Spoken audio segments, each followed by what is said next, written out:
What's up, everyone, and welcome into the Buffalo Sports Collective. It is Monday, May 27th, 2024. As always, I am PK alongside my co-host Phil for episode 287. Happy Memorial Day to everyone out there. Hopefully you take a bit of time during your day to remember why we celebrate this day and honor those who paid the ultimate sacrifice for what we do have and why we are kind of talking behind these microphones now and you're listening to us talk. Reminder before we dive into this will be our final Monday show until November, December, around there, whenever we figure out what the Bandit schedule looks like. We will be taking the rest of the week here to enjoy a bit of rest ourselves. And it was a long 6-month grind, Phil. Absolutely long. But we will be back June 5th. And every Wednesday that moves forward following the offseason, we got a fun little reel coming out on Wednesday, just to remind everybody why they will not be listening to us on the following Friday and Monday shows. But again, we'll be back next Wednesday, every Wednesday following, starting June 5th until the Bandits start kicking off their regular season once again in December. Phil, how was the last 6 months for you? Because 3 years of covering the Buffalo Bandits is a lot of work, and we grew even further this year and added more to our plate that I think we weren't anticipating being so much more work than we were planning for going into the season. Yeah, I think this has definitely been the biggest workload of the 3 years. I mean, the way we've grown and adapted the show itself to more heavily cover the Bandits has been a bit of a change. We've always been pretty, Bandit heavy when we get to those segments of the show, but physically kind of teaching ourselves or kind of switching the show to be definitely Bandits heavy with the Sabres and Bills mixed in when we can or whatever they're doing. That's been a little bit more work, and then adding sponsors this year has been a lot more work and a lot of stuff that we behind the scenes have to pay close attention to and a lot of details and whatnot. So that's been a whole added element of a lot. And then the press pass, while very exciting and a big change, was also just an added element of more to our plate. But at the same time, that was, I think, a big addition to us and to the view of the game and being able to take notes while we're watching the game and have just a completely different perspective and trying to take that fan hat completely off and put your media hat on. It was very unique, and it was a cool experience. Hopefully we'll do more of that in the future, but it was a very long 6 months, exciting, obviously, and the longer we get to talk about the Bandits and have a 2-week, during season show, that means the Bandits are doing really well, going deep into playoffs or championships. So it's very exciting to have a much longer Bandit season, but it's also a lot more work, and the articles and just everything we do is very grueling. So while it was a fantastic and arguably the busiest Bandit season we have had in our 3 years, it was a lot of work, but the end result and the championship, absolutely fantastic. And hopefully we continue to grow in our content and what we can deliver and what we can bring. And hopefully in a weird way, we have even more work next year. Yeah, I mean, we added so much more to our plate. You wrote a lot of articles last year, and you kept up on those. I added my power ranking articles, so we had that every Thursday. We still had our Monday and Friday episodes. We had sponsor reels that added to our Wednesday appetites as well. You had the pick'ems that came out on Wednesday. We went full YouTube all year long with both of our faces, which I don't think we started until the offseason last year. So we had that element. We had the sponsors, like you said. We had the press passes, like you said. We added so much more to the show in year 3. I'm excited to see what we have in store for ourselves in year 4. Some stuff that we don't even have planned for and some stuff that we're planning now. But, a huge shout out to you for, it's a full 7-day-a-week job pretty much on top of our regular jobs that are 40 hours a week. And then a huge shout out to producer Pat, who does the video editing each week and does the graphics that we need shorthanded, like the graphics that are going to be up behind my head in a minute. Those were done literally 10 minutes before we hit a recording. So it's a grueling task, and I'm looking forward to at least this full week off of just relaxing. There's still going to be stuff we're doing, but it's not like, okay, we have anything dedicated that needs to be done. We got a reel that's coming out on Wednesday that'll remind you why we will not be out this week. But other than that, it's kind of just a little bit of an R&R until our June 5th kicks off, and it's a lot more R&R than we're used to in the regular season. So before we dive any further, you can follow us on Facebook, Instagram, Threads, and TikTok at Buffalo Sports Collective, and on X and Blue Sky at Buffalo Sports Co. Don't forget to follow our channel wherever you listen to podcasts. Check out our website at buffalosportscollective.com. No more articles right now. There will still be a couple that sprout out every once in a while. Producer Pat still has one on the top of his mind if he ever gets his butt in gear and starts writing it.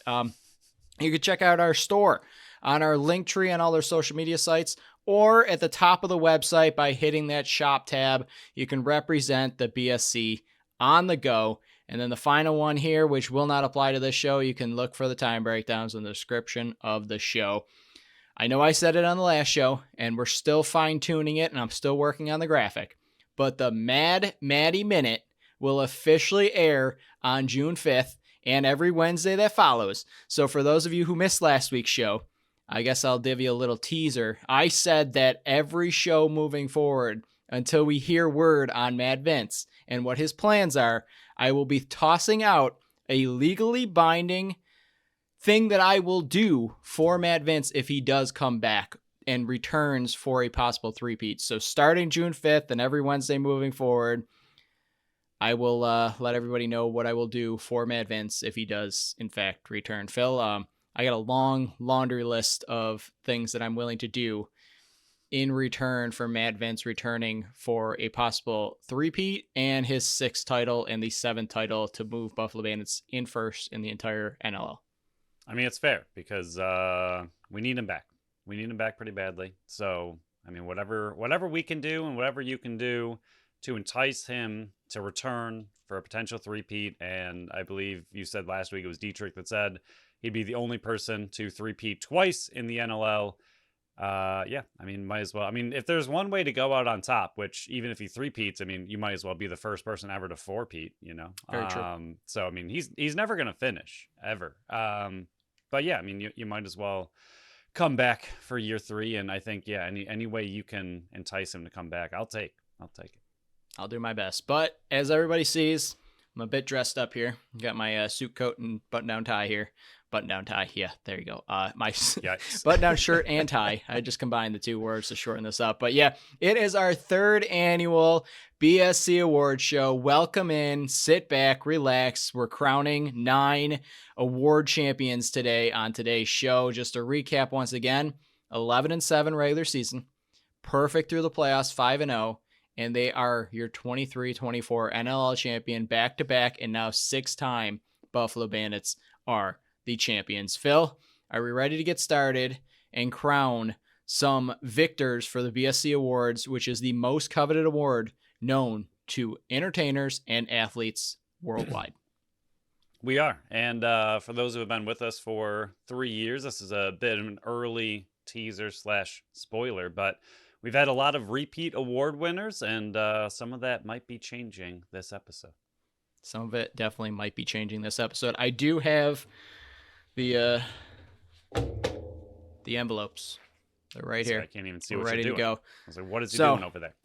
The first award that we will be handing out on the 3rd annual BSC Award Show goes to the MVP that we determined between Phil and I for the Buffalo Bandits this year. The nominees were Josh Byrne, Dane Smith, Matt Vince, Steve Priolo, and Paul Dawson. Phil, the year 1 winner was Matt Vince. Last year's winner was Matt Vince. He has the capabilities here to three-peat. Phil, that will not happen this year. We have a new MVP in Dane Smith. Phil, talk a little bit about our MVP, Dane Smith, for the BSC. Yeah, I personally love him, as most people do, and the team does, and the NLL. I don't know. I don't know if the NLL loves him. I think the league does. I don't know if teams and players around the league necessarily love him because he is really, really good at lacrosse and helping the Bandits get to 4 straight finals. He's been a massive, massive part of this team. But this year, to me personally, I thought he took his game to another level that I did not think existed. And he was just a few points off of breaking his own single season point record, which is the NLL current record, up there with Josh Byrne, who beat him by 1 point. But the new record of 101 assists, which so many people have talked about, they never thought would ever happen in NLL. I mean, 18 games or whatever. It just simply is a number that is unheard of. And a lot of that does go to his teammates, but at the same time, a lot of it goes to his ability to feed and be that distributor on the offense. But to me, what really made him the MVP this year was his ability to play defense as much as he did. It wasn't one of those, you know, cut down on a transition play and run back and play defense for a little bit on one shift. He was playing full on defensive shifts and then running up and taking an offensive shift off. And I think that kind of goes along with his 21 caused turnovers for one of the best forwards in the entire game. It's just a ridiculous stat. His 119 loose balls, if I'm looking quickly, was third on the team. Again, an insane stat for a offensive superstar to be doing all of the little things to really drive a team to win, and the hustle that he constantly has throughout the game. And he's just not one of those superstars you see that's kind of the pretty boy of the team that isn't willing to do the dirty work, is just out there for all the glory. Like, he truly is. I know they all say it, and I mean, it's kind of athletes everywhere say that it's team first and everything, but I think everything that he does, and same with Josh and same with the whole team, but just everything that Dane does truly is team first. And it just goes to show, with the amount of defensive shifts that an offensive superstar is willing to play and kind of take one for the team, especially early in the year when they were so injured and kind of desperate for defensive help, when you even had Brandon Robinson going back there and playing an entire game on defense. Like, for Dane to take that, himself, and take a few defensive shifts just to give those guys a break and help the team out is just insane for a guy who's also putting up 134 points and number 2 in the NLL this year. It's just insane to see a player that's already been MVP twice and is playing arguably the best lacrosse in the entire world take his game to another level. It's just mind-blowing what he does every single season. Yeah, I think you hit the nail on the head with the defensive aspect of it. 119 loose balls, 21 caused turnovers, 2 block shots. You can even factor in the 101 assists, which this is the 3rd straight season he's broken his own assist record. 3 points off of tying his points record for the NLL. He still claims and has the goals record, the assist records, the point records for an NLL season for a player, which is just stupid. It's mind-numbing. To me, it's more about what he was able to do down the stretch. You remember us talking the beginning of the season where he was either just not shooting or the shots were just not falling for him. And even in the press conference, he was saying like, hey, maybe I'm gripping the stick too much. Maybe I'm trying to get the players involved too much. Maybe I'm not. Maybe I'm being a bit too unselfish. And he still finished the season with 33 goals on the year, which is still second on the team.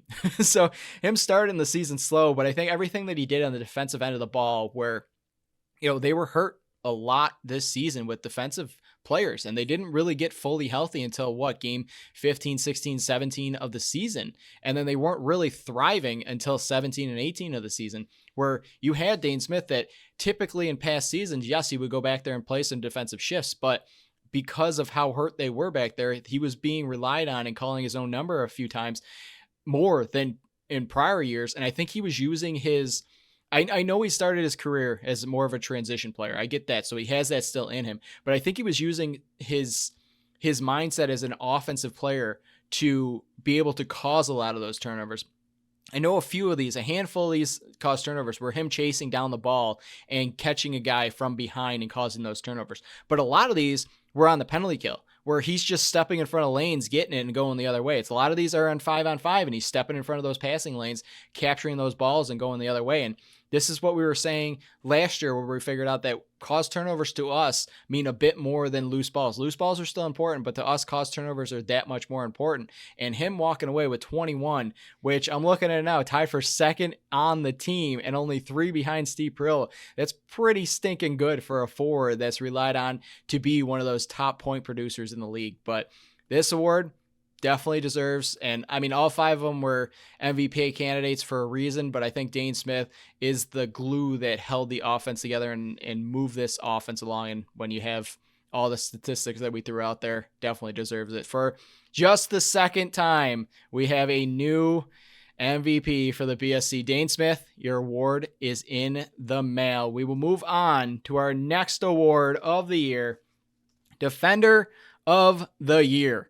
The prior 2 winners were Steve Priolo. The nominees this year, Steve Priolo, Nick Weiss, Ian McKay, and Paul Dawson. Phil, the award goes to another new winner, Nick Weiss. Phil, Nick Weiss, what are your thoughts on a brand new Defender of the Year for the BSC Awards? I love it.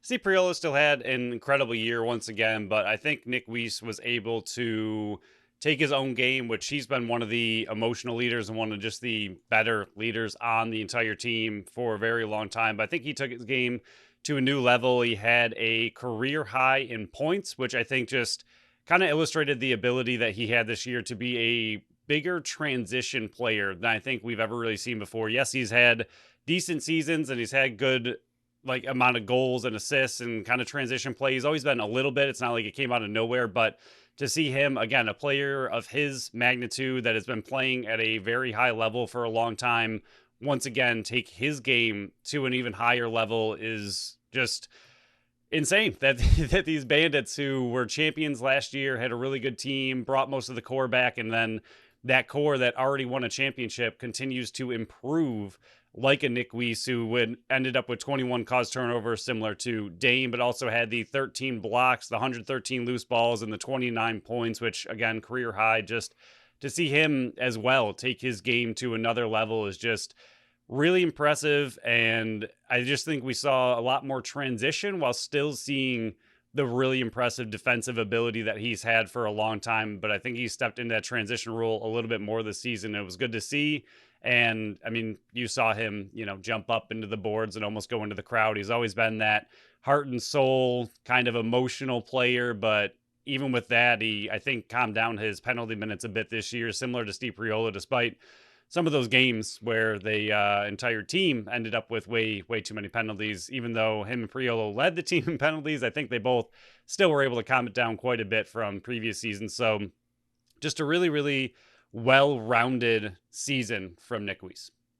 Yeah, you already talked about the career high in points, but it was a career high in assists. It was a career high in caused turnovers, and he was 5 from having a new career high in loose balls as well. So I know you can talk about Steve Priolo and Ian McKay, 2 other ones that were kind of the lone survivors of being healthy on the defensive end, and they could be up for this award in their own rights. But I just thought that, and this is the one that I fought back on with you, and this is the one I was really determined on. I was just flat out saying, hey, I'll give you the award winners that you pick for all the other ones, but to me, we got to give it to Nick Weiss for the defender. I think him just having that extra element where he was relied upon on the penalty kill every single time. I think his ability to get in the transition game a lot more this year, where I was thought this should have been a Dylan Robinson type of role, where I was expecting and hoping that he was going to take that next step forward. Because remember last year we were talking about, hey, in that penalty in that power in that playoff game where Ian McKay went down, and we were like, oh man, there's nobody that can replace an Ian McKay. There's nobody that can get in the rush and lead this charge in the transition game besides Ian McKay. And that's why I was saying this year, I was hoping that it was going to be Dylan Robinson that would be in that transition role and carry the offense and carry the transition from defense to offense. If an Ian McKay does get hurt, we need somebody to take up that role. It was Nick Weiss that took up this role. And I thought that was, to me, you're expecting that from Ian McKay. Steve Perillo, you're expecting the defensive role back there. Paul Dawson, you're expecting, and everything that he was able to do on the defensive end as well. I don't think I talked enough about him as defender of the year. I thought the one that changed their game the most, while still being relied upon to be that top defender back there, was a Nick Weiss who, in those games where the offense wasn't really moving, it was Ian McKay and Nick Weiss that got the transition game going and kept the offense, within grasp, and the defense was locking it down back there too. So I think Nick Weiss definitely is deserving of Defender of the Year this year, and I think he doesn't get the credit he kind of deserves, where I think Ian McKay gets all the numbers and Steve Perillo is the captain and has all the defender numbers. I think it's the Nick Weiss that is kind of like waiting in the shadows, and I wouldn't be shocked if, he is a UFA, and I can't imagine him not coming back and them not offering him a deal next year, but he does have to get a new contract. But I could see next year being the year of Nick Weiss, where he's putting up the numbers that Josh Byrne, not that Josh Byrne did, but having that type of season where he is the one that's out front on top of the Steve Perillos, the Ian McKays, the Paul Dawsons, so on and so forth, like Josh Byrne had this year over Dane Smith.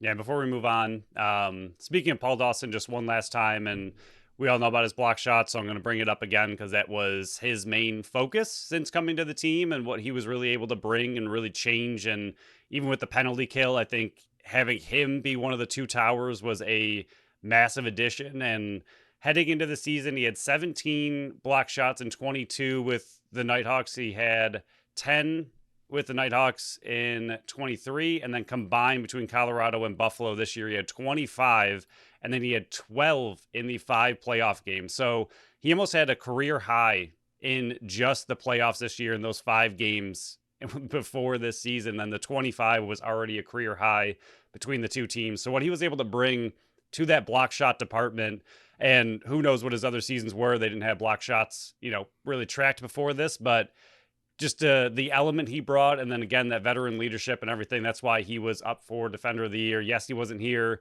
the entire season, but when he did come on, you definitely saw a switch in the defense and what he was able to bring and the amount of block shots that the team was able to provide because he was there and kind of showing them, like, this is how you want to win a championship. Like, you have to do these kind of things, like take a shot off the face and be willing to do that and put your body literally on the line for the team. And the entire team rallied around that and stepped up, and the block shots that the Bandits had since he came just went through the roof, and the amount that helped the team and also Vince just cannot be understated. So, Phil, before we move on, and this is a 3rd annual BSC award show for the Buffalo Bandits, let's read our first sponsor of the show, Tap That Tap Room. Tap That Tap Room is at 363 Delaware Street in Tonawanda, New York. They are Buffalo's first women-owned self-pour bar. We were there the other night for trivia night for Schitt's Creek. I have never seen the show, but I was able to get one of the answers right, so take that, I guess. But some of the ones that we were able to try while we were there, we had the Down East Cider Orange Creamsicle, which was extremely popular while we were there. It was really good, really sweet. I think you can have one big glass of it, and then that's kind of it. But the one big glass you have was really good, and it actually got tapped out while we were there. And it switched over to another really good lemon Italian ice one that was also quite delicious. PK enjoyed the Blueberry Peach Hard Cider from Hamburg Brewing, and he also really loved the Strawberried Alive Cider from Blue Toad Hard Cider. Yeah, we came in 7th in the Schitt's Creek trivia out of 17 teams. Going into the last round, we were in 4th. I'm not blaming my consumption of these ciders, but it definitely did not help with my clarity.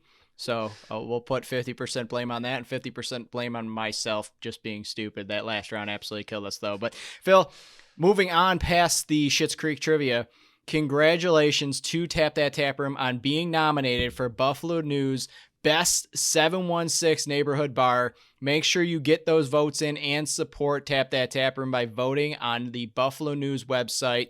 They are up for this award. It would be amazing if they were able to be crowned victors. So besides that, they have a lot of other events coming up. So check their Facebook page for all their posted events, or check on their website, what's on tap, what's on deck at tapthattaproom.com. Phil, let's dive back into the awards here. The next award is the Offensive Player of the Year.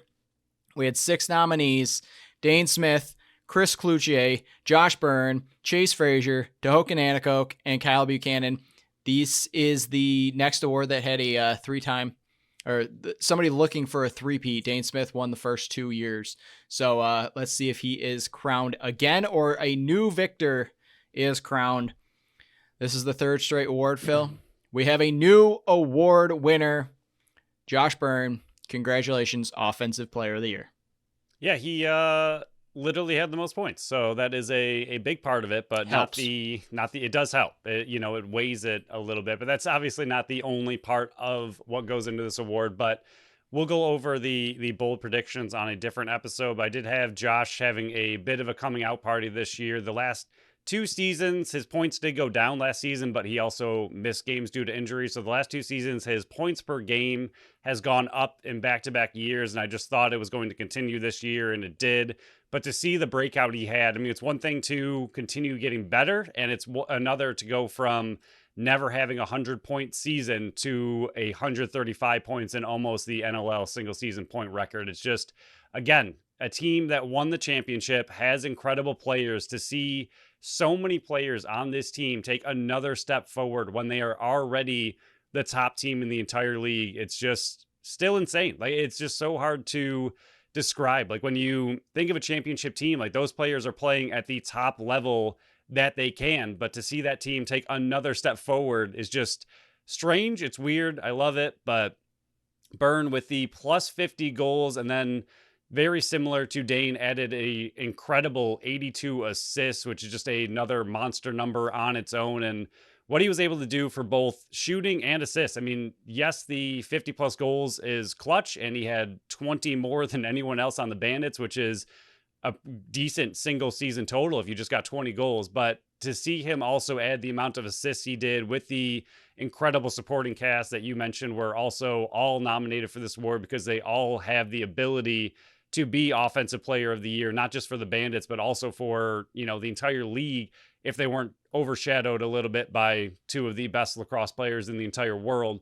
But to see his assists go up, and not just the way, the number, but the way he was able to do it. I mean, I think it was I have no idea. I can picture the goal, but I cannot think of when it was. I feel like it was the Albany game where he was cutting across and found Fraser wide open in the middle, but it had to be like literally a perfect pass, and they kind of broke the play down where he was looking off to Dane Smith the entire time, getting the defense to shift their focus to him, and then did almost a no-look perfect pass to Fraser, who was just sitting right in front. It might have been Nanacoke, actually, sitting right in front to just bury a really quick shot. And it's just those kind of plays that, like, yeah, it's great to see the goals, and obviously he's incredible talented at that, and it's cool to see like secondary assists, but when he's also being a facilitator of the offense, very similar to the way Dane is, and those two can just pass off to each other and find these other incredibly offensive talented players and just continue to score so many goals in so many different ways. And even in his own interview, he said that, like, they asked like what's his favorite part, and he said the secondary assist is actually his favorite thing, where he likes to be able to see and kind of just know that his team's on the same page, where if he passes it to Dane, he's already reading like, oh, I want to get this ball to Fraser, but I physically can't. I'm not in that position. So he'll pass it to someone else, knowing that that person's going to find that open player for a goal. And he actually likes the secondary assist rather than the primary, just to kind of see how the offensive play builds up, and to think that other players on the team have the exact same thought he does. And just even that kind of just language and talking from an offensive player is just incredible to see. The selflessness and just the incredible season he had. Just, again, mind-blowing that these players continue to get better when they're already at the top of the league. Yeah, that's what I was going to bring up as well, what he said about the secondary assist, where he's actually using some of these players almost like a bank off of boards, like in hockey, where it's like, I don't have this lane to pass it to you, but if I bounce it off the boards, I can get it around the defender. He's pretty much doing that with another player. And that kind of sums up how long this offense has been together, where they're just seeing everything that the other one is doing, where it's like, hey, I can't get it to, if I get it over to Dane, Dane's going to get it back across to Kluch, and that's going to shift the defense all over. And just to talk about the 53 goals and the 82 assists for 135 points, which led the league, he only scored 6 power play goals. So it's not like he was racking up the goals on the power play. 47, actually, because he had one short-hand goal. So 46 goals were scored on 5-on-5 or 4-on-4. Even strength goals, 46 of them, is just disgusting. And when you factor in the 6 assists on the power play, or goals on the power play, the 22 assists on the power play, 14 caused turnovers, and then you're looking towards the playoffs, 12 goals there, 21 assists, 33 points, one off the lead. Dane Smith and Josh Byrne finished the season combined with the same amount of points in the season, playoffs and regular season. It's just what he was able to do. And I'll give you credit, hands down. You were the one that called that Josh Byrne was going to end up a better season than a Dane Smith point wise. And he ended up doing that finally. And being able to stay healthy definitely did help with that. But this was the season where it was just, I think he finally put everything together. And I can't wait to see what he's able to do next year, just in the same offense with the same players and just another year under the same system. It's going to be absolutely ridiculous what he's able to accomplish next year. And I really can't wait, because he's in his prime now and he just keeps getting better and better and better. So congratulations, Josh Byrne. Second ever recipient of the Offensive Player. I love that we're getting some new award winners in this one. But let's move on to our next award. Now that's a goal. It's the goal of the year. We had tons of nominees for this one. I know social media was pointing out even more, and I'm like, hey, this team does not score boring goals. It's hard to wrap it down. I can't believe we had 10 nominees just to begin with, because, I went more clutch ones. You went more highlight reel star-studded ones. Last year's award winner went to Max Adler for the playoff goal, which the arena still has never been louder. And then year one, Nick Weiss, game winner versus Colorado in the breakaway. This year's nominees: Josh Byrne's goal in overtime versus Georgia, Chase Frazier's game-winning goal versus Toronto in Game 2. You had Kyle Buchanan's game-tying goal versus Georgia in Round 1, Tohoku Nanakos overtime winner versus the Rush, Chase Frazier's hidden ball in Game 2, Round 3 versus Albany, Josh Byrne's catch spin dunk in Week 15, Byrne's one-handed spike goal in Week 2, Buchanan's one-handed behind-the-back goal Week 5, Brandon Robinson's one-handed dunk over Rose in Week 15, Frazier's one-handed wraparound goal in Week 20, and the final one that was up for nomination here, Byrne's behind-the-back pass to Frazier, who went around the world in Week 20. Phil, this is the one that I didn't fight you much on, because I kind of went, yeah, this is the best goal I've ever seen. And for those that don't know, it is Josh Byrne's catch spin dunk in Week 15. If you haven't seen it or haven't seen it in a while, go watch it again on repeat. This is one of the most ridiculous goals I've ever seen in my entire life. Yeah, it's one of those things you literally have to see. Like, describing it just doesn't work. How somebody is in midair, catches a ball, spins, and scores all in one motion, again, while literally floating. I mean, Air Byrne, not necessarily the same way we normally see him take flight, but a different flight pattern to make a just absolutely ridiculous goal. And even like when players like him, who score highlight reel goals literally on a game-by-game basis, when he is running away in his celebration, is kind of just his hands up, like, I don't know how that happened. Like, did that just happen, kind of thing. Like, when players are so shocked by their own ability to score a goal like that, that's when you know it's something really, really special. And a lot of these goals were insane. I mean, the other one that stuck out to me the most was the Brandon Robinson one-handed dunk over Rose. It's just as goals that we just haven't seen that often. Like, I mean, yes, a lot of the NLL scores just insane goals. I mean, it's one of the great things about the NLL is that you get so many fancy behind the back or crease diving goals all the time. And we're a little bit spoiled for sure, especially with the Bandits, that they kind of do this on a consistent basis. Like you mentioned, like there's probably 5 or 6 goals we left out that are ridiculous. I mean, how many goals did Cloutier have where it's between the legs, one-handed, that he was able to score as well, that aren't even on this list? But the Brandon, like when you have a goal that you just haven't seen before, and the Brandon Robinson one-handed dunk is another one of those where he's pretty much almost behind the net by the time he switches hands with his stick and then just flicks it over Rose, who's standing perfectly up. It's not even like he was on the ground or anything. Like, Rose is completely covering the entire net standing up. He just lightly floats it over him. It's just goals like that. When you just find a goal that you've never seen before, it's really impressive and very difficult to do in the NLL. But Robinson's one-handed dunk, and then the even more impressive Josh catch and spin dunk was just 2 that we have pretty much never seen before in the NLL, which, again, not easy to accomplish. But even when Josh is kind of starstruck by his own goal. You got to love it. Yeah, I think this is a prime example, and you said it last week, why the Buffalo Bandits, if they really wanted to hit a social media post out of the world and out of the park, a top 10 of the goals scored this year of the highlight reel ones, that would just be played on repeat and repeat and repeat. To hype everybody up, that should have been playing at the rally, where it was just it's star studded. Like we said, there's no boring goals in this league, but there's definitely no boring goals for the Buffalo Bandits. So congratulations, Josh. Your second award is in the mail. I'll package them together, but I'll bubble wrap them so you don't have to worry about it. Phil, next award. You got better. It's the most improved player of the year. Last year's winner, Ian McKay. The year before that, Josh Burns. So this is definitely an award that you want to win based on prior winners. The nominees this year: Cam Wires, Zach Belter, Connor Farrell, Justin Robinson, Dylan Robinson, or Justin Martin. I apologize. Dylan Robinson and Chris Cloutier. This year's winner, Cam Wires.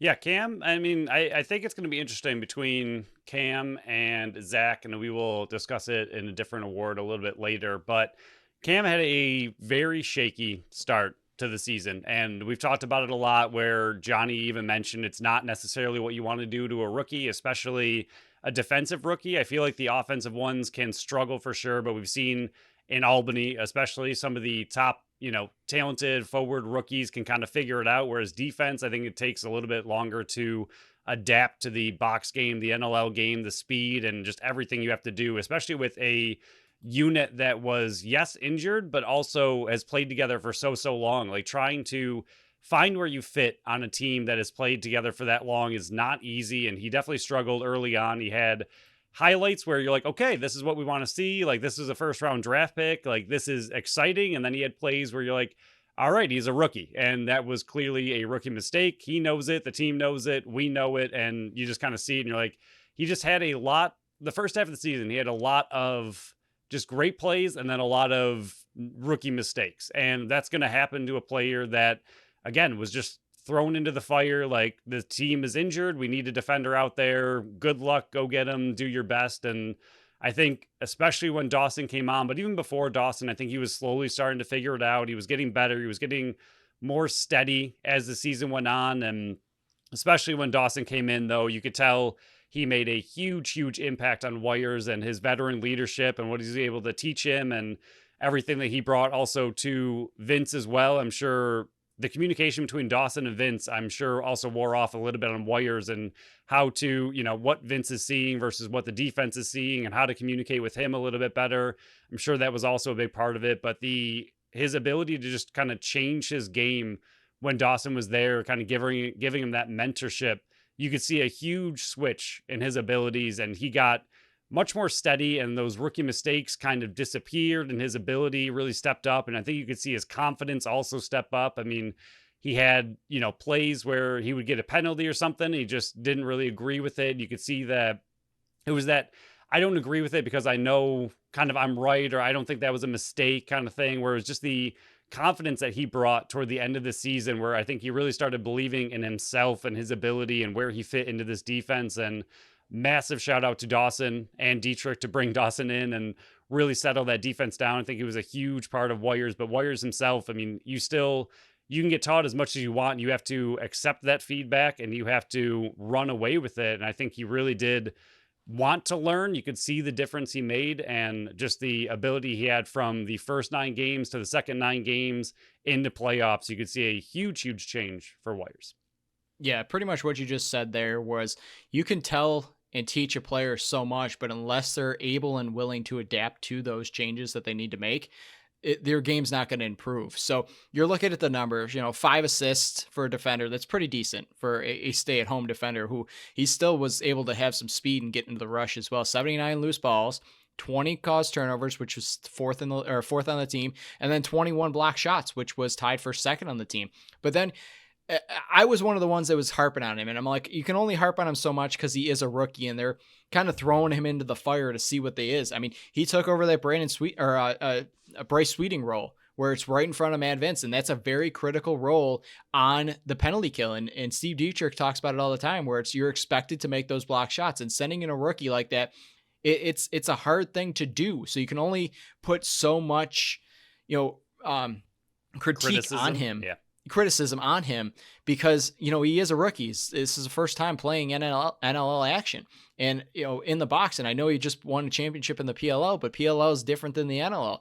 So at one point in the season, I'm like, you got to pull him off the penalty kill. Give this kid some less responsibilities out there, and I think his game will shine. But they didn't do that. They stuck with what was going on. And then you're looking at the playoffs, and he led the team in the playoffs with 6 caused turnovers. He had 4 block shots, which isn't great compared to, the Steve Pearl and Paul Dawson, who had 12, but it was 5th on the team. And I think you're going to see, in my opinion, as long as he doesn't get fooled by the sophomore slumps that we see every once in a while by the second-year players, I think he can make a massive jump the following year, regardless if Paul Dawson is back or not. I think Paul Dawson being back will help that big jump, but if he's not back, all those lessons that Paul Dawson instilled in a Cam Wires like that, playing in front of a goaltender like Matt Vince, being in the right position on the penalty kill, being on the right position and not let it get pushed around on defense, I think the sky is the limit for him, and I could honestly see him being one of the best defenders in the league if he keeps up this trajectory. And like you said, I think the Paul Dawson effect had huge career implications, not just season, but career implications for a player like Cam Wires. And that goes along with the Zach Belters and Dylan Robinsons as well. But because Cam Wires won the award, I kind of want to focus on him. But huge congratulations to him. And if history says anything about this award, it's going to be a pretty good one because Ian McKay and Josh Byrne are pretty good players. But Phil, before we continue with these awards, let's dive into our second sponsor of the show, Mr. Sizzles. Mr. Sizzles is at 346 Connecticut Street in Buffalo, New York, but they are opening 2 new locations pretty soon. Hamburg, they continue to show updated pictures of. It is getting closer and closer to that store opening. It's going to be fantastic. I believe they hinted it was for that location, a rooftop bar, which would be incredible. And you're probably going to have to fact check me on that because I want to make sure that is true. I don't want to throw it out there if it's not, but if it is, that would be amazing. They are currently open 7 days a week, 11 to 11, with a brunch menu on Saturday and Sunday from 11 to 3. Yeah, and Phil, we've been saying for a while, but their new menu is out there. I don't know how much longer I can say it's a new menu since it's almost been 2 months, but they will be at the Taste of Buffalo this year. They will be a rookie participant. Taste of Buffalo is July 13th and 14th.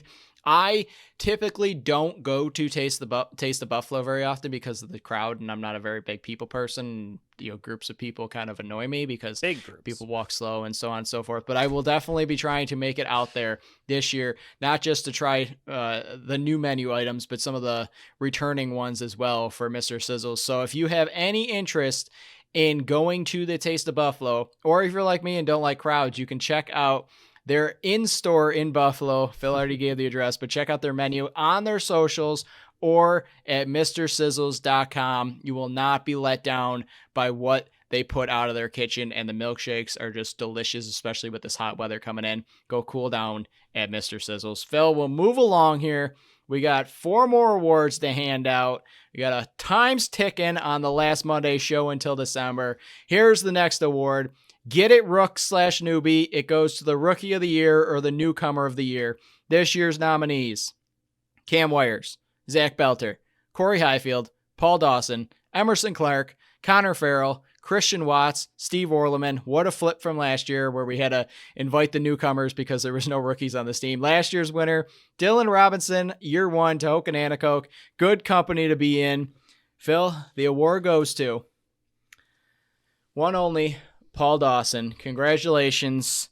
And I know we're going to be talking about him a lot here, but the season completely flipped on its head when they made the acquisition of Paul Dawson. Yeah, he was there, if I'm reading this correctly, and which I think I am. He was there for the last 6 games of the regular season before playoffs. In those 6 games, they allowed 12, 12, 12, 11, 7, 5.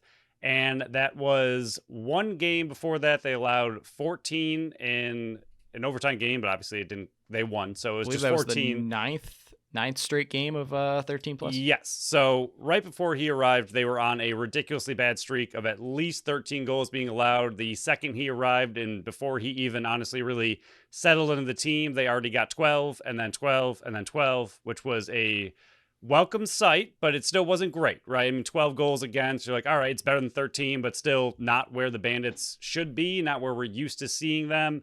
And then you could say he started to settle in with his last 3 games, and the whole team really started to flip and also settle in. And then they finished with 11, 7, and 5 and had one of the greatest playoff runs as far as the defense and Matt Vince goes of all time. I believe Matt Vince's save percentage is still an NLL record for the 5 games in playoffs, which is even harder because previously it was only 3 games, and now it's at least, if you go, sweep it, it's a 5-game series. So you have that many more games to have a bad game. But to see him and the defense do that well, a huge part of it, which we've talked about pretty much nonstop since he got here and all through playoffs and even these last couple of episodes, just Paul Dawson and what he meant to this team. I mean, again, something we've also mentioned a lot of was you and I, when he got here, we were both kind of looking for a flashier defender, a numbers kind of guy, the massive cause turnovers, a younger player who could maybe be here for a little bit. We were looking for a big trade splash because the defense wasn't doing well, right? I mean, the defense had allowed 9 straight games with at least 13 goals or more. So we were looking for a big defensive addition because they were injured. They just weren't performing to the Bandit standards we're used to of an incredible defensive team.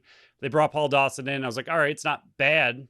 He's definitely a solid player, a veteran, but we thought he was going to be more of a rotational piece and a depth piece than a focal point and just the intangibles that they always talk about. Again, that veteran leadership he was able to bring. Like, it's one thing to talk about it, like, they always bring in an older player. I mean, the Sabres tried it and look how miserable it went for them. They bring in someone with a Stanley Cup pedigree and they bring in someone who's just a little bit older to lead the team, right? And you can say that about a veteran leader no matter what, just because they've been in the league for a little bit longer than some of these other players. But it's a difference when you actually see it work and see what that veteran leadership truly means. And so many players have mentioned what he brought to the team, and not just on the field and his stats, but the veteran leadership in the locker room. And then, I don't know, even offensive players were saying that, like, he settled the entire team down when he came. Just his presence of a kind of low stress, casual, calm kind of player brought the entire team's level just down. Like they were, we talked about it, they were at each other's throats after that Vancouver loss and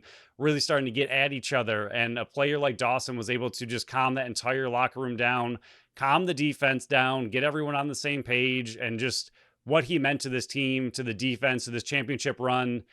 I don't want to say they don't do it without him, but I do think this team looks completely different at the end of the season without Paul Dawson. And I don't know if they are able to have the turnaround that they did without him in that locker room and on that defense. So a major reason for this championship simply could fall on Paul Dawson's shoulders. Yeah, he played in 11 games, regular season and playoffs, and had 25 block shots. Right. Pretty stinking good for him. But I think we've both kind of owned up on this one, and I'll own up even more here is, when he got brought in, I knew they needed to add a defender in here. Whether they were getting healthy or not, they needed to add another defender in here. And to me, it was more about his age, where he was 38. He was kind of, at least in my opinion, past his prime. He was in his glory days of an NLL, kind of just trailing off and going into the sunset after a really good NLL career. And he kind of got to Buffalo, and his whole career and his whole game just blossomed perfectly. And I know a lot of the talk is about, Connor Farrell came in and Zach Belcher came in and Bomberry came in and the defense was finally getting healthy and stuff like that. But it was still like, he took a lot of the responsibility off of just Steve Priolo, who was housing a lot of it on his shoulders. And it was kind of Paul Dawson coming in and just saying, hey, you don't have to carry the load here. Share some of that load. And the talks in the locker room and the calmness that he brings. And, for such a big guy, even Steve Dietrich was kind of saying, like, he's got a soft-spoken voice where when he talks, a lot of players listen. And it's just more of his play style more than just what we were seeing. And I was saying, hey, if he can stay out of the box, he can be a good depth player. And I was not anticipating him making that huge type of like system and mentality change that he instilled in everybody, taking the shots off the head, taking the shots. I mean, he came into the league as a goalie in his rookie year.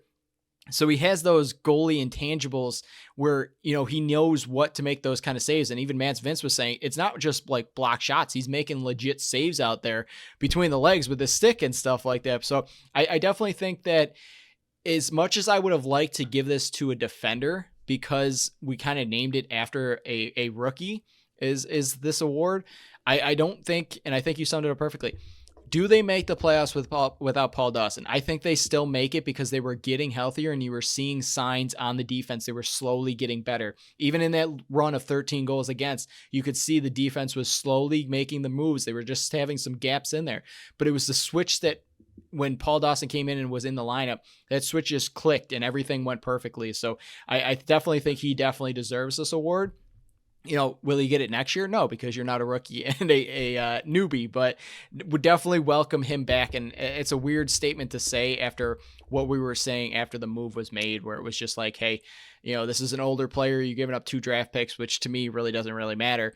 But it definitely, it's changed the whole trajectory of the season, bringing him in and the mindset that he instilled. This mindset will be carried on by the younger players for years on end to show you, hey, what it takes to win in this league and what it takes to be a champion in this league. So Paul Dawson, your trophy is in the mail. We got 3 more left. Undisputed Sleeper.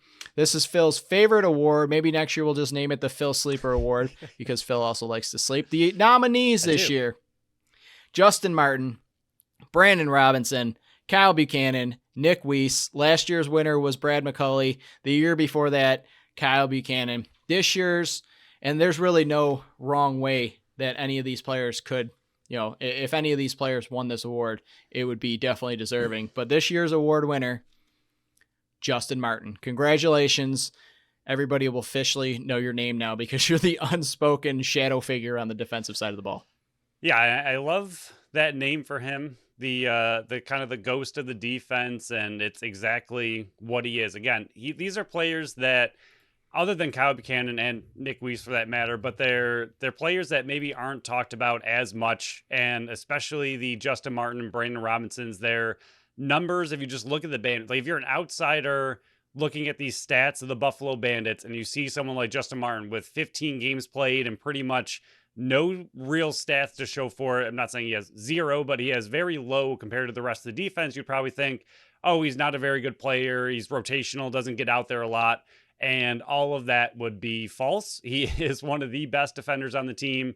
You mentioned last year he struggled for the first half, really turned it on in playoffs, and then this year continued what he was able to do. And he went down with an injury for a little bit, came back shockingly quick from what looked like a pretty bad injury, and we were happy to see him back on the field because, again, he's a player that goes up against a team's number 1 forward and is pretty much locked onto that guy. He is not someone who is out there for the caused turnovers, for the block shots, for the loose balls. Yes, he gets those occasionally, but that's not his job on the defense. That is not his role on the defense. He is out there to cause havoc for the other team's top forwards, and he does a really, really good job of that. But because of that, you do not know his name very much. And even Priolo went out of his way in the championship press conference to mention Justin Martin and what he means to the defense and how well he plays, and just one of those guys that no one really knows who he is around the league. He doesn't get the awards. He's not up there for stats, but what he brings to the team, what he brings to the defense is massive. It would not be the same unit without him. And those are the exact kind of players that not only do I love, but that need some kind of recognition. And Brandon Robinson's another huge one that, yes, he only had 17 points, doesn't look great for 13 games. He was injured a little bit again, but what he does with his off-ball movement, with his setting the picks, I don't think this offense looks the same without him. And especially, like you mentioned, with Brad McCulley leaving this season, there really wasn't another player on the team that can do what Brandon Robinson does. And we saw it 2 years ago when they lost in the finals that the Bandits offense needs those players to disrupt a defense. Yes, they aren't necessarily scoring all the time, but they are forcing the defense into uncomfortable positions to allow other players like Cloutier, like Byrne. He actually ran all over the field this time, even though he's technically a lefty. So the entire offense benefits when a guy out there like Brandon Robinson, is just crashing through the defense and throwing those picks and setting them up and just throwing the defense off that little bit to give someone like Josh Byrne that open look, those free hands to take that incredible shot that he has. And Kyle Buchanan, we've talked about it a lot. Literally, I do think he's irreplaceable on this team, and they can move on without him for sure. I'm not saying they're all of a sudden going to be a terrible team by any means, but what he does and just the incredible work ethic he has for a player that goes pretty unnoticed. I mean, yes, the announcers notice him, and yes, the team notices him, but he's not, the flashy Chase Fraser. He's not Dane. He's not Josh. He's not the number one guy on this offense. He's one of the, lower guys who still had an incredible season, but the little things he does, the off ball, I mean, even the game tying goal against Georgia where he is just running around the offense and, gets the ball to Smith. Smith takes a shot and he's the one following it up while no one else is following up that rebound. He's able to follow it up, bury it. And that is what leads to Josh eventually getting that game winning goal. And then eventually the Bandits winning the championship. So without a player like Buchanan, it's hard to know if they end up tying that game, and without that play, are they champions at the end of the season? And it's those kind of little details that end up being a massive, massive thing. And Kyle Buchanan is just a world of a player, and it's going to be really, really hard to replace if he does not come back. Yeah, to turn it back at the winner, Justin Martin here.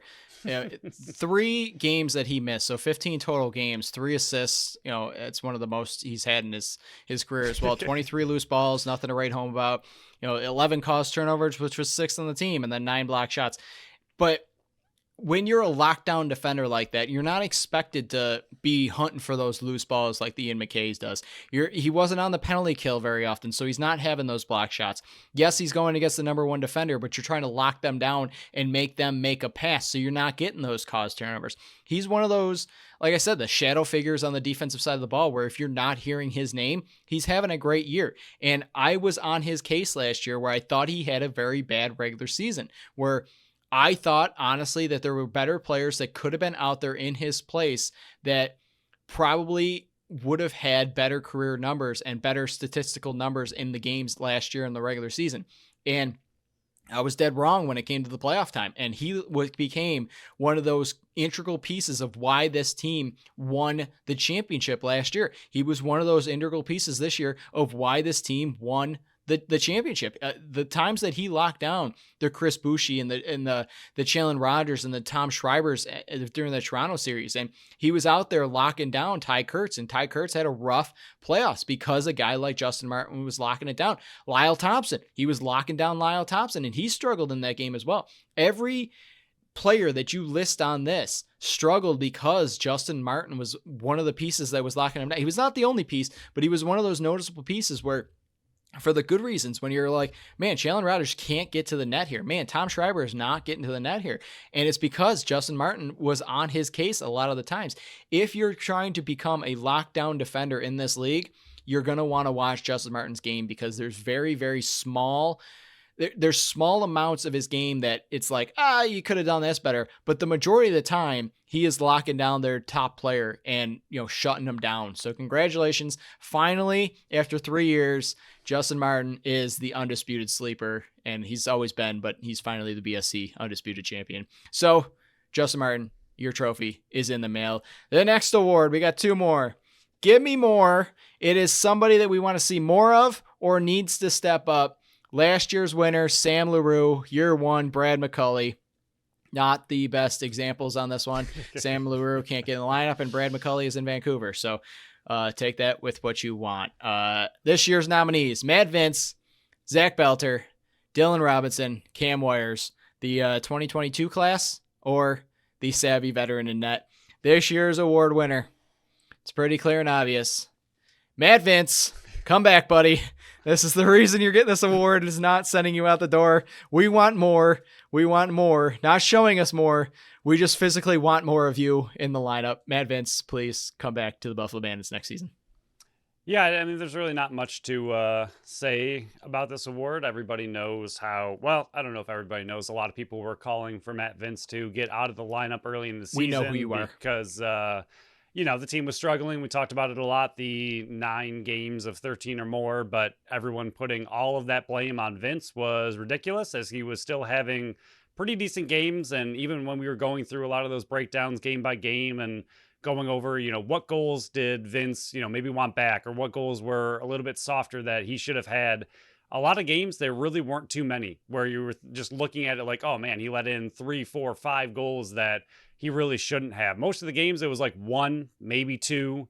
And even that, you're like, I don't know, like, it was, probably on the defense as well, but a little bit on Vince. And he still had an incredible season. And yes, the entire team turned it around, including Vince toward the end of the year, where he was making those just ridiculous saves all of a sudden again and really found his own groove and really settled himself down, I think. And we talked about it a lot. Maybe it had something to do with, yes, the injuries to the defense, but also not playing summer ball for the first time, probably in his entire career, where he just maybe took him a little bit longer to settle into the season, not having played for so long. It's just a little bit different of an offseason for Vince. And sometimes that adjustment is a little bit tougher to make. And you could see toward the end of the season, as the defense got healthy, as Dawson came on, Vince really started to settle down. And it wasn't just the fact that the defense got better and we're giving him the correct looks. He was making those incredible breakaway saves and 2-on-1 saves and kick saves and post-to-post saves, like the ones that he was letting go in the earlier part of the season that weren't necessarily his fault. Like, they would have been extremely difficult to make saves, but we were so used to seeing a player like Vince make those saves pretty routinely. And so seeing him not make those saves, it wasn't necessarily like, okay, he should have had that. It was just, oh, normally he does have that, even though he still shouldn't. And then in the back half of the season and in playoffs, he was making those incredible saves that he still shouldn't be making, but he was able to make them and really stepped into, invincible Vince mode when just really took over again. The 5-0 run and having the single greatest save percentage in playoff history for a goalie that was even bigger before that last game, and just the numbers he was putting up, insane. He needs to come back. I know this has a lot to do with his family, with him, what he decides. I know the entire team is after him to come back, so we'll see what he ends up doing. No idea right now, and yes, this team will still compete. They'll still probably make playoffs without him, but this team is a different team when he's here. I mean, 4 straight finals, and Vince was a part of all of them. It's just insane what he's been able to do and help and bring to this team. Yeah, I have nothing more to add. It's just, I think on a normal year, you could have given the award to Belter, Robinson, or Wires, because there are the next wave of core players coming in. But when you have the greatest goaltender, possibly the greatest player of all time in box lacrosse, in Mad Vince, where his future is up in the air. And last year we really thought it was a 50-50 shot if he was going to come back, because, won the title. You finally got a trophy back to Buffalo. Are you willing to come back? And I think I'm more leaning like the chances of him coming back are greater this offseason than they were last year. And yes, I know his kids are a year older and they're getting further and further into sports, and he's still a teacher and he's still coaching and all that kind of stuff. But I think he sees what this team is made of, and that a lot of their top players are still in their prime. And how many more opportunities after this will there be to win another championship? So I'll put it on. I think the chances of him returning are more 70-30 this year than the true 50-50 I saw. And I would really like to see, as I'm making my own segment of the Mad Maddie Minute, of things I will do to keep Mad Vince. And that's probably a good indication of who we thought was going to win this award. So there you go. There's a little teaser for you. But our final award before here. we move on to the last one, I know we're running long, but just the difference between Belter and Wires as well. Just two very different defensive players. And I think I want to just bring this up because of the stats alone. Again, Belter's a little bit more like a Martin as well, where his stats are not flashy compared to Wires, who had the 20 caused turnovers and 20 block shots. And he has those kind of numbers, where Belter has a lot lower numbers, but he is very similar to the Martin style lockdown defender, get in your face, will not make it easy for you to make a play. And his hustle is ridiculous, but just it's great to see that the Bandits have 2 first-round draft picks of very different style defenders that are going to be a big part of this team moving forward. But again, if you look at Belter's numbers and you're just looking stats alone, they don't look amazing, but he does all of the dirty work that you want a defender to do, and he's much closer to a Martin than a Weiss or Priolo, but it's an incredibly important position to have on that team. So really cool to see the difference and the growth between Belter and Wires even in year one. Yeah, also Warriors was playing the penalty kill, so a lot of those block shots helped there. Yes. But even tossing Dylan Robinson there, Yep. the whole 2022 class of first rounders is completely different, and that's exactly what you need on the defensive end. So they have a true core moving forward as some of the other players are aging out or, you know, taking a step out of their prime. But last award here. Well, congratulations, Matt Vince. Your trophy's in the mail, as well as some blank checks. Just let us know how much we got to pay you for you to come back. Just kidding on that part. Fan favorite. We started this one last year. We dove it into this year. Last year, we had about like 80 votes come in. This year, 134 total votes for these players. 13 total players were nominated. Frazier, Nanacoke, Byrne, Farrell, McKay, Vince, Smith, Weiss, Kluch, Bucky, Dawson, Belter, Perillo all got at least one vote. Thank you for everybody participating, whether you're in the Bandits, the chats, the Instagrams, the X, our own Facebook page. So many votes. It took me forever to count, and I appreciate all the participation. Last year's winner, Tahoka Nanacoke, he was up there. Phil, I will put it out like this. The winner won this vote by one vote. So here's my other political statement here, like I did in the last one. Every vote counted, because first and second place had 34 votes and 33 votes, and third place had 18. So that is the difference between coming in first and second, is one vote. This year's award for fan favorite for the BSC, I had to write this one in by pen. Chase Frazier, congratulations. You dethroned Tahoka Nanacoke, who, yes, was in second place. Came very close to defending his title. Yeah, it's good to see a new winner. I will put it that. We definitely did not do anything to, make that happen by any means. All the votes were out there. We did not miscount or anything like that. It was one vote off, but it's always nice to see a new winner, especially this year when we had a lot of repeat winners for the first two seasons back-to-back going for their own three-peats, and it was nice to see some fresh faces up there. Fraser and Nanacoke, huge fan favorites by far on this team. It was a really close race, and as you see, one vote, but Fraser with his antics, his abilities, his celebrations, everything that Fraser brings, he's just got that extra edge that some of the players don't have, and he's just his own kind of player, which is what the fans love to see.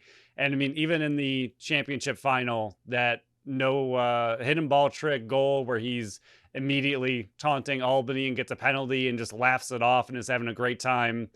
It's easy to back a guy like that, because it's just a lot of fun to watch Chase Fraser, and really happy for him to get the fan vote this year. Nanacoke, so close, but you won it last year, and we'll see if you can win it again next year. Yeah, it also helps when you're scoring highlight reel goals, every single goal. Like, I think 31, he scored 31 goals this year. I'd say like 28 of them were just unbelievable highlight reel goals. I'll give you 3 were just laser shots, but the rest of them were just like, what the heck are you doing? Oh my God, how did that go in? And then 5 in the Game 2 championship, just ridiculous. But the style he plays is no shock that he is one of the fan favorites. So congratulations, Chase Frazier. You are the BSC fan favorite player of the year. Your award is in the mail. But Phil, that shuts down our 3rd annual BSC Awards show. Congratulations to all the winners. Thank you to everybody that participated in the fan vote. Love it. Would like to see even more votes next year when we host the 4th annual. Phil, is there anything else you would like to add to this award show before we shut it down and end our regular season coverage of the Buffalo Bandits, Buffalo Sabres, and Buffalo Bills before we head into our off-season mode? Yeah, I don't know. I'm excited with obviously the way the season went. It's nice. I mean, it's a lot of work, but at the same time, we love the fact that it is, May 27 by the time you're listening to this, and we are still in full swing, full mode of 2 episodes a week, because the Bandits went all the way to a championship again. And I think it is nice for us that they didn't go to any game 3s. That would have extended it another at least 2 weeks, depending on scheduling. Hopefully it would have been just 2 more weeks, but that would have been a lot to see it back into June. So I'm really happy they were able to sweep it for us. We greatly appreciate it, but still a lot of fun to cover this team for as long as we do, especially when they do go so far in the playoffs and win a championship. Obviously, it's really, really exciting for the team, but also a lot of fun for us to kind of have something to look forward to for that long. But at the same time, happy to head into our off season and take a little bit of a break here because it's been a grueling, long grind. But I hope they do it again next year. Would love to Yeah. be talking about them this late again. Yeah, a massive thank you to everybody that supported the show in one way or another. We said a lot of the thank yous on the third anniversary episode, but since we're ending our third year covering this team, just the growth we've seen, and that's why we keep adding more coverage for this team, is because more and more people are consuming the content that we put out there. So just a massive thank you.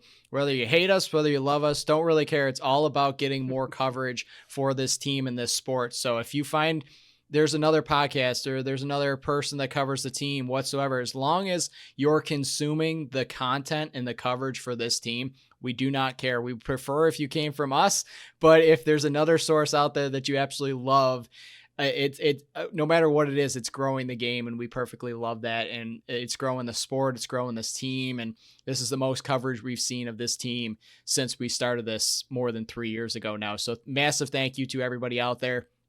Next year, if everybody keeps consuming the same amount of content, I don't know how we're going to do it, but we're going to put out more content next year as well. So can't wait for December to start, but we're not going to kiss away our off season. And like we said, we're the only Bandits coverage that continues 365 days of the year. So we're not going anywhere. We're just taking a step back from 2 shows a week down to 1. So we will relax the rest of the week for us here, and you can expect us back June 5th, which is next Wednesday. We'll be back every Wednesday that follows until the Buffalo Bandits schedule is released, and we'll pick a day where we turn back our clocks to Monday and Friday. But again, thank you for another amazing year. It's our best season covering this team so far, and the sky's the limit of where we're going to keep pumping out content. So thank you again. So thank you all for listening to another episode of the Buffalo Sports Collective. Thank you to Tap That Tap Room and Mr. Sizzles for sponsoring this episode and this show.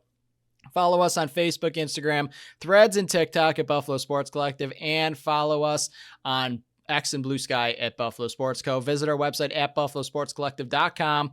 You can check out our store on our link tree on our socials or at the shop tab on our website. Follow our channel wherever you listen to podcasts, and make sure you leave us a review on Apple and Spotify.